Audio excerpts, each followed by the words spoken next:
Hello friends, आज के तुम्हादेर संगे आमी आलोचना करब। प्रथमत तुम्हादेर प्रत्येकेर এই হোয়াটসঅ্যাপে যে মেসেজটি আমি বেশি পাচ্ছি সেটা হলো স্কুল সার্ভিস কমিশনের জন্য আমার যে এসএলএসটি বেঙ্গলি ব্যাচ, এই ব্যাচে তোমাদের কিভাবে পড়ানো হচ্ছে, কেন এই ব্যাচটিকে বলা হয়েছে একলব্য ক্র্যাক ব্যাচ, এখানে ওয়েস্ট বেঙ্গলের নম্বর 1 গাইড কেন বলা হয়েছে, প্রত্যেকটা পাঠ কিভাবে পড়ানো হয়, কিভাবে নোটস দেওয়া হয় এবং নোটসগুলো বেশিরভাগই 80% এর মতো নোটস মনে রেখো যে হ্যান্ডরাইটিং নোটস, আমার হাতে লেখা নোটস। তো তোমাদের এখানে কিন্তু কোনো অসুবিধা হবে না, তোমাদের স্ক্রিনে আমি যদিও তার স্ক্রিনশট দিয়ে দেব। তো সেই সঙ্গে সঙ্গে প্রত্যেকটি পাঠ কিভাবে পড়ানো হয় সেটা প্রথমত আলোচনা করব। সেই সঙ্গে সঙ্গে তোমাদের আলোচনা করব আমি যে 60 দিনের যে রুটিন, এই রুটিন আগামী যে 60 দিন তোমাদের সময় রয়েছে, এখানে তোমরা টেক্সট বুক, প্রাচীন মধ্যযুগ, আধুনিক যুগ, অনুবাদ অনুষঙ্গ এবং ব্যাকরণ, এই পাঠগুলো কিভাবে পড়বে এবং কিভাবে পড়া উচিত প্রত্যেকটি কিন্তু আমি তোমাদের সঙ্গে কিন্তু আলোচনা করব এবং মনস্তাত্ত্বিক দিক থেকে প্রত্যেকটি পাঠ কিভাবে মনে রাখবে এবং আগামী 60 দিন পড়বে। তুমি যদি এই কৌশলটি অবলম্বন করো, আমি যেভাবে বলবো এই রুটিনটি যদি ফলো করো, তাহলে কিন্তু তুমি অবশ্যই স্কুল সার্ভিস কমিশনের এই এক্সামকে ক্র্যাক করতে পারবে। তাহলে প্রথমেই আমি আলোচনায় চলে আসি এসএলএসটি যে নম্বর 1 একলব্য ক্র্যাক ব্যাচটি, সেটা কিভাবে গাইড দেওয়া হচ্ছে। প্রথম কথা হলো, তোমাদের যে সিলেবাসের টপিকগুলো রয়েছে, এই প্রত্যেকটি টপিক তোমাদের কিন্তু জুলাই মাসের মধ্যেই কমপ্লিট করে দেয়া হবে। সেই সঙ্গে সঙ্গে দেখো আরো তোমাদের বলি যে পুরোপুরি এখন লাইভ ক্লাস চলছে, সপ্তাহে 4 দিন কিন্তু লাইভ ক্লাস চলছে টিচ মিন্ট অ্যাপসে। সেখানে তোমাদের প্রত্যেকটি যে ধরো টেক্সটের পার্ট যখন পড়ানো হচ্ছে, টেক্সট বই যতগুলো কবিতা রয়েছে, সাহিত্য সঞ্চয়ন, সাহিত্য সম্ভার, এই যে টেক্সট বইয়ে যে কবিতাগুলো রয়েছে, প্রত্যেকটি কবিতার লাইন ধরে ধরে উৎস সহ, ইম্পর্টেন্ট লাইন সহ, কঠিন জটিল শব্দের অর্থগুলো বলে দেওয়া হচ্ছে এবং পুরোপুরি কবিতাটি লাইন বাই লাইন পড়ানো হচ্ছে, বোঝানো হচ্ছে। সেই সঙ্গে সঙ্গে ক্লাস শেষে একটি ধরো কবিতা পড়ানো হলো, কলিঙ্গ দেশে ঝড় বৃষ্টি বা সাহিত্য সম্ভারের বীরাঙ্গনা কবিতা, যে কোনো কবিতায় পড়ানো হোক না কেন, সেটা কিন্তু তোমাদের একটা প্র্যাকটিস সেট দেওয়া হচ্ছে, 15টি প্রশ্ন, 20টি প্রশ্ন, 30টি প্রশ্ন, এরকম, যাতে তোমাদের প্রিপারেশনটা যা পড়লে ক্লাসে সেটা যাতে তোমাদের একেবারে কমপ্লিট হয়ে যায়। সেই সঙ্গে সঙ্গে তোমাদের যে টেক্সট বুকের অন্তর্গত যে গদ্যগুলো রয়েছে বা গল্পগুলো রয়েছে, সেই গল্পগুলো বা গদ্যগুলো কিভাবে পড়ানো হচ্ছে। একটা ধরে নাও আমি তোমাদের গদ্য বলছি, সাজ ভেসে গেছে, 10ম শ্রেণীর বইয়ে রয়েছে, সৈয়দ মুস্তাফা সিরাজের লেখা। সেই সাজ ভেসে গেছে, দেখো মেন ব্যাপার প্রথমে আমি তোমাদের জানিয়ে দেবো যে সাজ ভেসে গেছে বিষয়বস্তুটি কি। সঙ্গে সঙ্গে সাজ ভেসে গেছে ধরে নাও 8 থেকে 10 পেজ আছে, তো সেই পেজগুলো দেখো লাইন বাই লাইন যদি পড়ানো হয়, একটি টপিক পড়াতেই 2 ঘন্টা লেগে যাবে। তো সেখান থেকে তোমাদের দেখো প্রত্যেকটি যে পার্ট মৌলবাস সম্পর্কে, সেখানে মৌলবাসের যে ঠিকানা রয়েছে, তারা যে ব্লক অফিসে গেছে সেটাও কিন্তু সেখানে আমি তোমাদের ক্লাসরুমে জানিয়ে দেবো। সেখানে বেহুলা কে সেজেছেন, লক্ষিন্দর কে সেজেছেন, তাদের বয়স কি বা পিতামাতার নাম যদি থাকে, সঙ্গে সঙ্গে প্রত্যেকটি যে লাইন যেগুলো ইম্পর্টেন্ট আছে, আমি তোমাদের এমন ভাবে আলোচনা করছি ক্লাসরুমে যাতে তোমাদের টেক্সটটা, যেটা গদ্য বা গল্পটি, তোমাদের যেন না আর পড়তে হয়। আর ইম্পর্টেন্ট যে কোশ্চেনগুলো সেগুলোও কিন্তু ক্লাসরুমে আলোচনা করে দিচ্ছি। এগুলো হলো টেক্সটের পার্ট। টেক্সটের প্রত্যেকটি পার্টের কিন্তু এমসিকিউ আছে, প্রত্যেকটি টাইপিং বা হ্যান্ডরাইটিং আছে। এবার আমি তোমাদের চলে আসি নেক্সট, যেটা পড়ানো হচ্ছে প্রাচীন ও মধ্যযুগ। এই প্রাচীন ও মধ্যযুগে কমপক্ষে তোমাদের যে কয়েকটি প্রশ্ন আসুক না কেন, 8টি আসুক, 10টি আসুক, তোমাদের যা পড়ানো হবে, যেমন ধরো কিছু কিছু ইম্পর্টেন্ট টপিক তোমাদের আমি ইউটিউবে যখন লাইভ মক টেস্ট নিই সেখানে কিন্তু আলোচনা করে দিই। যেমন ধরো যে বিদ্যাপতি, এই বিদ্যাপতি থেকে কিন্তু তোমরা একটি প্রশ্ন স্কুল সার্ভিস কমিশনের এই পরীক্ষায় পাবেই। সঙ্গে সঙ্গে তোমরা এখান থেকে যেমন কৃত্তিবাস ওঝা, কাশিরাম দাস, মালাধর বসু, এই টপিকগুলোর উপর থেকেও প্রশ্ন পাবে। তাহলে এরকম প্রাচীন ও মধ্যযুগ থেকে তোমাদের কোন টপিক থেকে প্রশ্ন হতে পারে, কোন কোন প্রশ্নগুলো বেশি ইম্পর্টেন্ট, প্রত্যেকটাই কিন্তু আমি আলোচনা করে দিচ্ছি ক্লাসরুমে। তাছাড়া প্রত্যেকটি টপিকের ওপর টাইপিং বা হ্যান্ডরাইটিং নোটস তোমাদের দেওয়া হচ্ছে এবং প্রত্যেকটি অংশ থেকে কিন্তু তোমাদের প্র্যাকটিস সেট দেওয়া হচ্ছে। সপ্তাহে 4টে ক্লাস নেওয়া হচ্ছে। এবার দেখে নাও আধুনিক যুগ। আধুনিক যুগের তোমাদের যে নোটস দেওয়া হচ্ছে সেইখান থেকেই প্রশ্ন হবে, তার বাইরে কোথা থেকেও প্রশ্ন আসবে না। ধরো আমি তোমাদের রবীন্দ্র উপন্যাস পড়াচ্ছি, তো পড়ানোর আগেই সেই নোটসটি তোমাদের দিয়ে দেওয়া হবে। ধরে নাও আজকে ক্লাস আছে রাত্রিতে, তো আজকে সকালেই বা দুদিন আগেই তোমাদের ঔপন্যাসিক রবীন্দ্রনাথ বা কথা সাহিত্যিক রবীন্দ্রনাথ, যেখানে তোমাদের উপন্যাস এবং ছোট গল্প রয়েছে, সেই নোটটা দিয়ে দেওয়া হবে। সেটা তোমরা প্রিন্ট আউট করে একবার দেখে নিলে, এবার আমি সেটা ক্লাসরুমে সেটাকে নিয়ে বিস্তারিত আলোচনা করে দেব যে আমাদের এই জায়গা থেকে ঔপন্যাসিক বা কথা সাহিত্যিক রবীন্দ্রনাথ থেকে, কথা সাহিত্যিক রবীন্দ্রনাথ অর্থাৎ উপন্যাস বা ছোট গল্প থেকে আমাদের কোনগুলো পরীক্ষায় আসতে পারে, কোনগুলো বিগত সালে এসেছিল, এটা আমি তোমাদের সঙ্গে কিন্তু আলোচনা করে দেব। এবং ধরো তোমাদের তারাশঙ্কর বন্দ্যোপাধ্যায়, মহাশ্বেতা দেবী, আশাপূর্ণা দেবী, প্রেমেন্দ্র মিত্র, বলাইচাঁদ মুখোপাধ্যায়, এই যে টপিকগুলো রয়েছে, এনাদের তো রচনা 2-5টা নয় যে তোমরা প্রকাশকালগুলো খুব সহজেই মনে রাখতে পারবে। তাহলে এই টপিকগুলোর ওপর থেকে কোন কোনগুলো ইম্পর্টেন্ট সেগুলোও কিন্তু আমি তোমাদের সঙ্গে আলোচনা করে দেব ক্লাসরুমে।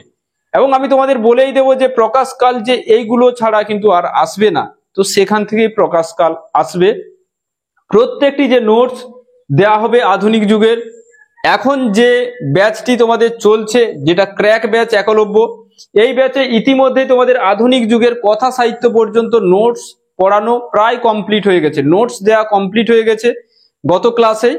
আর পুরোপুরি যেটা সাহিত্যের ইতিহাসের, কথা সাহিত্যের যে অন্যান্য টপিকগুলোর যে ক্লাস, কয়েকটা টপিকের ক্লাস বাকি আছে, সেটা আগামী ক্লাসে শেষ হয়ে যাবে। মানে বুঝতে পারছো যে তোমাদের প্রাচীন ও মধ্যযুগের প্রায় আর 3-4টে টপিকের নোটস দিতে বাকি রয়েছে, পড়াতে বাকি রয়েছে। আর আধুনিক যুগের কথা সাহিত্য পুরোপুরি কিন্তু কমপ্লিট সেখানে আছে, দেয়া হয়ে গেছে, ক্লাসও ইতিমধ্যেই প্রায় কমপ্লিটের মুখে। এবার দেখে নাও তোমাদের অনুবাদ অনুষঙ্গ, যেটা নতুন দিগন্ত আছে, ভারতীয় সাহিত্যিক যেমন কালিদাস আছে, সেই সঙ্গে সঙ্গে তোমাদের আন্তর্জাতিক সাহিত্যিক শেক্সপিয়র, টলস্টয় ইত্যাদি ইত্যাদি, এখানে প্রায় 10টি করে টপিক আছে। তাহলে এই টপিকগুলোর ওপর থেকে তোমাদের আমি যে নোটস দেব বা যে ক্লাস দেব, ধরো একটা আমি পার্ট তোমাদের পড়াচ্ছি কালিদাস বা উইলিয়াম শেক্সপিয়র, তো সেটা পড়ানোর পাশাপাশি কিন্তু তোমাদের প্র্যাকটিস সেট দেওয়া হবে। আর যা পড়াবো, যা নোটস দেব, তার বাইরে থেকে কিন্তু তোমাদের পরীক্ষায় কোনো প্রশ্ন আসবে না। সঙ্গে সঙ্গে এখানে ব্যাকরণ তোমাদের সপ্তাহে 2 দিন ক্লাস হচ্ছে, যাতে ব্যাকরণে যে 20টি প্রশ্নের মতো তোমাদের পরীক্ষায় কিন্তু আসতে পারে, যাতে তোমাদের 1টি নাম্বারও সেখানে ভুল না হয়, তার জন্য প্রত্যেকটি পার্ট নিখুঁতভাবে খুঁটিয়ে খুঁটিয়ে পড়ানো হচ্ছে। কোন টপিক থেকে তোমাদের প্রশ্ন আসার প্রবল সম্ভাবনা রয়েছে, সেই টপিকগুলো তোমাদের বেশি ক্লাসরুমে আলোচনা হচ্ছে। ধরো ধ্বনি পরিবর্তনের যে ধারা রয়েছে, সেখান থেকে তোমাদের প্রশ্ন আসার সম্ভাবনা প্রবল রয়েছে। স্বরভক্তি থেকে, সমীভবন থেকে, এই দুটো পার্ট থেকে তোমাদের কিন্তু পরীক্ষায় 1টি হলেও প্রশ্ন আসবেই, তোমরা মিলিয়ে নিও পরীক্ষার হলে। তাহলে প্রত্যেকটি যে পার্ট, প্রত্যয় থেকে কোন কোন প্রশ্নগুলো আসতে পারে, সন্ধি থেকে কোন কোনগুলো আসতে পারে বা কোনগুলো এসেছিল, কারক থেকে কোন কোন পার্টটা বেশি ইম্পর্টেন্ট, সঙ্গে সঙ্গে সমাস, প্রত্যেকটি পার্ট, বাক্য বাচ্য, প্রত্যেকটি সহজভাবে পড়ানো হচ্ছে, যাতে তুমি আর কখনো না ভুলো। পুরোপুরি ক্লাস ডিটেলসে হচ্ছে, 0 লেভেল থেকে হচ্ছে প্রত্যেকটি পার্ট। ধরো আজকে আমি তোমাদের কর্তৃকারক পড়ালাম, তো কর্তৃকারকের ওপর একটা 15টি বা 20টি প্রশ্নের একটা কিন্তু প্র্যাকটিস সেটও দেওয়া হচ্ছে। তো এটা হলো সপ্তাহে 4 দিন যে তোমাদের ক্লাস, সেটা কিন্তু এই পুরোপুরি পার্টগুলো এইভাবে পড়ানো হচ্ছে। এছাড়া দেখে নাও তোমাদের কিন্তু প্রত্যেকটি সপ্তাহে, প্রতি সপ্তাহে এখন কি হচ্ছে, 2টো করে ফুল মক টেস্ট নেওয়া হচ্ছে। ফুল মক টেস্ট যেটা একটা আমি তোমাদের একটা ছোট্ট করে রুটিন একটা দিয়েছি, মূল যে সিলেবাস, সেই সিলেবাস থেকে সেই রুটিনটি তোমাদের সপ্তাহে 2টি যে মক টেস্ট আমি নেব, সেই মক টেস্ট, সেই টপিকগুলো তুমি পড়লে এবং রবিবার তোমাদের কিন্তু সেই মক টেস্টটি নেওয়া হচ্ছে। রবিবার নেওয়া হচ্ছে সেই মক টেস্টটি। সেখানে প্রত্যেকটি পাঠ থেকেই প্রশ্ন রয়েছে, টেক্সট, সাহিত্যের ইতিহাস, ব্যাকরণ, অনুবাদ, অনুষঙ্গ, প্রত্যেকটি পাঠ থেকে সেখানে প্রশ্ন রয়েছে। এবং সঙ্গে সঙ্গে ওএমআর শিট তোমাদের দেওয়া হয়েছে গ্রুপে, পেড ব্যাচের বা তোমাদের এমনি যেটা সকলের জন্য টেলিগ্রাম গ্রুপ, সেখানেও দেওয়া আছে, প্রত্যেকেই তোমরা প্র্যাকটিস করতে পারবে। এইভাবে প্রত্যেকটি পড়ানো হচ্ছে, এইভাবে কিন্তু মক টেস্ট নেওয়া হচ্ছে সপ্তাহে 2টো করে। পাশাপাশি তোমাদের প্রত্যেকটি পাঠের উপর বললাম প্র্যাকটিস সেটও দেওয়া হচ্ছে। এবং তোমাদের আরো বলে রাখি, যখনই তোমাদের এই আগস্ট মাসে আমরা পৌঁছাবো, এই আগস্ট মাসে তোমাদের কমপক্ষে যে 20+ ফুল মক টেস্ট নেওয়া হবে। 20+ ফুল মক টেস্ট এই বেস্ট ব্যাচে টোটাল 50+ অর্থাৎ 50+ মক টেস্ট নেওয়া হবে। সেখানে কোনোটি সেটে 60টি প্রশ্ন থাকবে, কোনোটি সেটে 90টি প্রশ্ন থাকবে, কিন্তু 60-এর কম হবে না প্রশ্ন।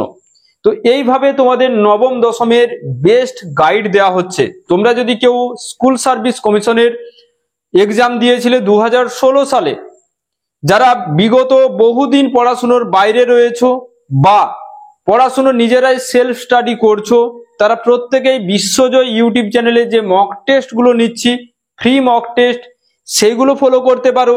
তাছাড়া আমাদের এই বেস্ট ব্যাচে এডমিশন হতে পারো।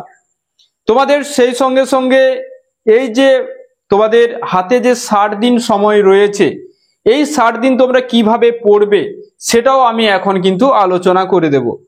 সেই সঙ্গে সঙ্গে তোমরা যারা একাদশ দ্বাদশের স্টুডেন্ট রয়েছো, সেখানে তোমাদের বললাম যে ভাষা সংস্কৃতি, শিল্প সাহিত্য সংস্কৃতি, পাশাপাশি তোমরা এখানে যে তোমাদের রয়েছে সিলেবাসের অন্তর্গত সাহিত্যের রূপরীতি, সেটা কিভাবে পড়বে সেটাও আলোচনা আমি করে দিচ্ছি। দেখো, শিল্প সাহিত্য সংস্কৃতি বা ভাষা সাহিত্য সংস্কৃতি যে বই রয়েছে একাদশ দ্বাদশের বা সাহিত্যের রূপরীতি, তো এইগুলোর ওপর তোমাদের কাছে যে বই রয়েছে সেই বই অন্তত তোমরা চেষ্টা করবে যে আগামী 20 দিনের মধ্যে সিলেবাসটাকে রিভিশন দিয়ে একবার শেষ করার চেষ্টা করবে। ওকে, একাদশ দ্বাদশের এই পাঠগুলোর কথা বললাম। এবার দেখো, আমি তোমাদের চলে আসি নবম দশমের, আমি গুরুত্বটা বেশি দিচ্ছি এখানে। দেখো, তোমাদের পরীক্ষা আর হাতে 60 দিনের মতো আছে। তো এই 60 দিন কিভাবে পড়বে, তুমি এক্সামটিকে ক্র্যাক করতে পারবে যদি এই নিয়মটি ফলো করো। এই মুহূর্তে তোমরা কি ভুল করছো, দেখো প্রত্যেকেই চাইছো সিলেবাসটাকে কত তাড়াতাড়ি আমি শেষ করতে পারি বা পরীক্ষার আগে কতবার কমপ্লিট করতে পারি। দেখো, এই ভ্রমে কেউ যাবে না যে তুমি যদি পরীক্ষার আগে কমপক্ষে 10 বারের বেশি কমপ্লিট করে নাও তার মানে তোমার আর কোথাও অসুবিধা থাকবে না। এটা সম্পূর্ণ একটা ভুল ধারণা। তোমাদের আমি বলে রাখি, তোমরা একটা রুটিন করবে প্রত্যেকেই, যে 7 দিনের রুটিন করবে। 7 দিন, যে নেক্সট 7 দিন, নেক্সট 7 দিন, নেক্সট 7 দিন, অর্থাৎ আজ ধরে নাও 9 তারিখ। তো 9 থেকে তোমরা 16 যে জুলাই, ওকে, 16 যে জুলাই, 16 থেকে 23 যে জুলাই এবং 23 থেকে 30 জুলাই, অর্থাৎ এই 3টে যে ডেট রয়েছে তোমাদের হাতে, 16 জুলাই, 23 জুলাই এবং 30 জুলাই, এই 3 সপ্তাহের মধ্যে পুরো টেক্সট বুক, প্রাচীন মধ্যযুগ, আধুনিক যুগ, অনুবাদ, অনুষঙ্গ এবং ব্যাকরণ, এই যে পার্টটা রয়েছে, এই পার্টটিকে এমন ভাবে তোমরা নিজেদের সুবিধা মতো ভাগ করবে যে এই যে তোমাদের হাতে 3-7-21 দিন সময় আছে, এই 21 দিনের মধ্যে যেন এই সম্পূর্ণ সিলেবাসটাকে তুমি ধরো এই 7 দিন, আমি তোমাদের একটি কথা বলছি, ধরে নাও যে 16 জুলাই পর্যন্ত তুমি কি করবে। 16 জুলাই পর্যন্ত টেক্সট বুক যেটা তোমাদের রয়েছে সাহিত্য সঞ্চয়ন এবং সাহিত্য সম্ভার, এই টেক্সট বুকের যে মূল যে পাঠ্য সবকিছু রয়েছে তাকে 3 ভাগে ভাগ করে নাও। অর্থাৎ প্রথম 7 দিন একটা ভাগ পড়বে, তারপরে 7 দিন একটা, তারপরে 7 দিন একটা, এইভাবে প্রাচীন ও মধ্যযুগও এইভাবে ভাগ করে নেবে। প্রথম 7 দিন যে মূল যে টপিকগুলো রয়েছে তার 1/3 পড়বে, তারপরে সপ্তাহে যে অংশটি থাকছে সেটা, তারপরে সপ্তাহে যে অংশটি থাকছে সেই অংশটি, অর্থাৎ প্রাচীন ও মধ্যযুগ থেকে যে টপিকগুলো আছে সেটাকেও 3 ভাগে ভাগ করে নেবে। ওকে, আধুনিক যুগের ক্ষেত্রেও সেম, এটাকেও 3 ভাগে ভাগ করে নেবে। এবার দেখো আধুনিক যুগে কি কি আছে। তোমাদের আধুনিক যুগে আছে গদ্য সাহিত্য, সেখানে কাব্য সাহিত্য আছে, কথা সাহিত্য এবং নাট্য সাহিত্য। এই প্রত্যেকটা পার্ট, ধরে নাও তুমি বললে স্যার আজকে যদি এই সপ্তাহটা আমি কাব্য সাহিত্য পড়ি আগামী সপ্তাহে যদি কথা সাহিত্য পড়ি এবং তারপরের সপ্তাহে যদি গদ্য সাহিত্য এবং নাট্য সাহিত্য পড়ি, এইভাবে পড়লে কিন্তু হবে না। কিভাবে পড়বে দেখো, কাব্য সাহিত্য, গদ্য সাহিত্য, কথা সাহিত্য এবং নাট্য সাহিত্য প্রত্যেকটি পাঠ থেকে তোমাদের কিন্তু কম বেশি প্রত্যেকটি সপ্তাহে তোমাদের টপিক রাখতে হবে পড়াশোনার জন্য। প্রত্যেকটি সপ্তাহে কম বেশি, ধরো আজকে কাব্য সাহিত্য থেকে 3টি পড়লে, মানে এই সপ্তাহে কথা সাহিত্য থেকে 3টি পড়লে, প্রবন্ধ সাহিত্য থেকে 3টি, নাট্য সাহিত্যে 1টি বা 2টি। যখন তুমি আগামী সপ্তাহে যাবে তখন প্রত্যেকটি পাঠে, ধরে নাও এই সপ্তাহে তোমাদের গদ্য সাহিত্যে 3টি পাঠ পড়া হয়ে গেছে, তো নেক্সট 3টি তুমি আগামী সপ্তাহের জন্য রাখলে। তো আগামী সপ্তাহে যখন নেক্সট 3টি পড়বে তখন কিন্তু পূর্বের যে 3টি সেটা একবার রিভিশন দিয়ে দেবে। এবং দেখো তোমাদের জন্য তাই এখানে একটা যে ফুল যে মক টেস্টের ব্যবস্থা করা হয়েছে, তো এগুলো পেড ব্যাচে না হলে কিন্তু এই মক টেস্ট গুলো তোমরা দিতে পারবে না। এগুলোর জন্য কোনো নির্দিষ্ট কিন্তু আলাদা ব্যাচ নেই মক টেস্টের, এটাও মনে রাখবে। আর তো এইভাবে তোমাদের অনুবাদ, অনুষঙ্গ এবং ব্যাকরণের ক্ষেত্রেও সেম। ধরো ব্যাকরণে তোমাদের কারো অসুবিধা রয়েছে যে স্যার আমার অসুবিধা রয়েছে সমাসে, তোমাদের কারো ধরো অসুবিধা রয়েছে সমাসে, কারো রয়েছে প্রত্যয়ে। ওকে, তো আমি এই দুটো পাঠে এখানে লিখছি, তো এই দুটো পাঠে এখানে ধরো লিখছি। তো তোমাদের কোশ্চেন থাকতে পারে, স্যার এই সমাসটাকে বা প্রত্যয়টাকে আমরা কিভাবে হাতের মুঠোই করব। দেখো এটার একটাই উপায়, যে এই সমাসটাকে প্রত্যেক দিন একটা সার্কেল করে নাও, ঠিক আছে, যে আগামী একে 10 দিনে শেষ করব, সমাসটাকে যে আগামী 10 দিনে শেষ করব। তো আগামী 10 দিনে শেষ করব অর্থাৎ সমাসের ছোট্ট ছোট্ট অংশ নেবে, যে সমাজ সম্পূর্ণ যতগুলো শ্রেণী বিভাগ আছে সেই শ্রেণী বিভাগ কতগুলো আছে সেগুলো দেখবে। দেখার পরে তোমাদের সেখান থেকে কি করবে, দেখো যখনই প্রত্যেকটা শ্রেণী বিভাগ দেখলে যে কতগুলো আছে, তাকে যদি আমি 10 দিনে ভাগ করি তাহলে কি হবে। এবার তোমাদের এটাও ফলো করতে হবে যে ধরো আজকে কর্মধারয় সমাসের সাধারণ কর্মধারয় আমি পড়লাম, তো আগামী দিনে যখন আমি উপমান, উপমিত আর রূপক এই 3টে কিন্তু একই দিনে পড়তে হবে। বহুব্রী সমাসের ক্ষেত্রেও সমানাধিকরণ বহুব্রী এবং বেধিকরণ বহুব্রী এই দুটো একসঙ্গে পড়তে হবে। যখন অব্যয়ীভাব সমাসটা পড়বে তখন অব্যয়ীভাব সমাসটা একদিনে পড়ার চেষ্টা করতে হবে। তো এইভাবে যদি সমাজটিকে 10 দিনের একটা রুটিন করে নাও, যে আজকে সমাজ পড়বো আমি আধ ঘন্টা, প্রত্যেক দিন যাদের প্রত্যয়ে অসুবিধা, প্রত্যয় তোমরা প্রত্যয় দেখে নাও। ধরো তুমি পড়ছো তব্য প্রত্যয়, তো তব্য প্রত্যয় তো সহজ আছে তোমাদের, যেমন নক প্রত্যয়, জক প্রত্যয়, যখন পড়বে নক জক এই দুটো একসঙ্গে পড়বে। যখন তোমরা অনট প্রত্যয় পড়বে তখন অনীয় প্রত্যয়ও পড়বে, অনট আর অনীয়। এইভাবে তোমাদের যথ প্রত্যয় আছে, ন্যাত প্রত্যয় আছে, যখন পড়বে একদিনে পড়বে। তাতে কি হবে, যে দুটো প্রত্যয়ের মধ্যে যে পার্থক্য সূক্ষ্মাতি সূক্ষ্ম সেটা কিন্তু তোমরা আয়ত্ত করতে পারবে। তো এইভাবে তোমাদের কিন্তু প্রত্যয়টিও 10 দিনের জন্য অবশ্যই পাঠ পাঠ করে কিন্তু পড়বে। এবার তোমাদের বলে রাখি, যদি তোমরা এই ভুল করো যে স্যার যদি আমি আজকে কথা সাহিত্য সম্পূর্ণ পড়ে নিই, দেখো কোনোভাবেই একটা সাহিত্যের ইতিহাস একদিনে বেশি পড়া উচিত নয়। ধরো সকালে সাহিত্যের ইতিহাস পড়লে একটু, সকালে ধরো 1 ঘন্টা পড়লে 2টো টপিক, এবার দুপুরে 2টো টপিক বা একটা টপিক রাখার চেষ্টা করো, রাত্রে একটা টপিক রাখার চেষ্টা করো। সাহিত্যের ইতিহাস কোনোভাবেই তোমরা কিন্তু একবার বসেই 4টে-5টা টপিক পড়ার চেষ্টা করো না। কেন বলছি, ধরো তুমি সকালে 2টো টপিক পড়লে, যে বিদ্যাসাগর আর পড়লে তোমরা প্রমথ চৌধুরী, ধরো এখানে গদ্য সাহিত্য থেকে এই দুটো পড়লে, এই দুটো পড়লে ভালোভাবে। যখন তুমি দুপুরে পড়তে বসবে, ধরো দুপুরে তুমি পড়ছো কাব্য সাহিত্যে পড়ছো মধুসূদন, তো যখন এই মধুসূদন পড়বে তোমরা তখন সব সময় খেয়াল রাখবে যে বিদ্যাসাগর এবং প্রমথটা একবার চোখটা বুলিয়ে নিই 5 মিনিট করে হলো। আর কাব্যে মধুসূদনটা খুব ভালোভাবে পড়ি। রাত্রেও যখন পড়বে যে পাঠটাই পড়ো না কেন, ধরো তুমি সেখানে অনুবাদ অনুষঙ্গের কোনো একটা টপিক নিলে, ঠিক আছে, বা আজকে ধরে নাও 4টে-5টা টপিক যা পড়বো, যে কোনো টপিকেই পড়ো না কেন সেটাকে খুব ভালোভাবে পড়ো, সময় নাও। যদি পড়তে ইচ্ছে না করছে, ধরো অনেকটা পড়া হয়েছে আজকে, এরকম ভাবলে যে হ্যাঁ আজকে অনেক পড়ে নিয়েছি, তখন কি করবে দেখো, তখন একটা খাতা নেবে, রাফ খাতা, সেখানে রাফ খাতায় ধরে নাও বিদ্যাসাগর থেকে আমি পড়লাম, তো বিদ্যাসাগরের বোধোদয়, সেখানে বিদ্যাসাগরের শকুন্তলা, সীতার বনবাস, সেই তথ্যগুলো যে আমি পড়েছি সেগুলো একটু রাফ খাতায় লেখার চেষ্টা করবে, এতে তোমাদের বেশি মনে থাকবে। আরো একবার বলে দিই, যদি তোমাদের মনে হয় যে স্যার অনুবাদ অনুষঙ্গের পাঠগুলো খুবই জটিল লাগছে, কিভাবে মনে রাখবো, তো তোমাদের জন্য বলে রাখি যে এই অনুবাদ অনুষঙ্গটা প্রত্যেক দিন একবার করে যে পড়বে, রিডিং পড়বে, এইভাবে যদি তুমি 10 দিন অনুবাদ অনুষঙ্গকে রিডিং পড়তে পারো বা এক্সাম পর্যন্ত যদি পড়তে পারো, দেখো তাহলে মনে থেকে যাবে যে কে কোন গ্রন্থটি রচনা করেছেন। তো তোমাদের 60 দিনের রুটিন আমি কি বললাম, যে নেক্সট যে 20 দিন, সেই 20 দিন পুনরায় একবার সিলেবাসটাকে প্রত্যেকটি পাঠকে, যে টেক্সট বুককে 3 ভাগ করে নাও, প্রাচীন ও মধ্যযুগ, আধুনিক যুগ, অনুবাদ অনুষঙ্গ, ব্যাকরণ, এগুলো প্রত্যেকটাই কিন্তু তোমরা 3 ভাগ করে নাও। যে এই 7 দিন আমরা প্রত্যেকটি টপিক থেকে যে 3 ভাগের 1 ভাগ আমি পড়লাম, যে এক অংশ পড়লাম প্রত্যেকটি টপিকের, এটারও 3 ভাগ করেছি, এটারও 3 ভাগ, এটারও 3 ভাগ, এটারও 3 ভাগ, এটারও 3 ভাগ।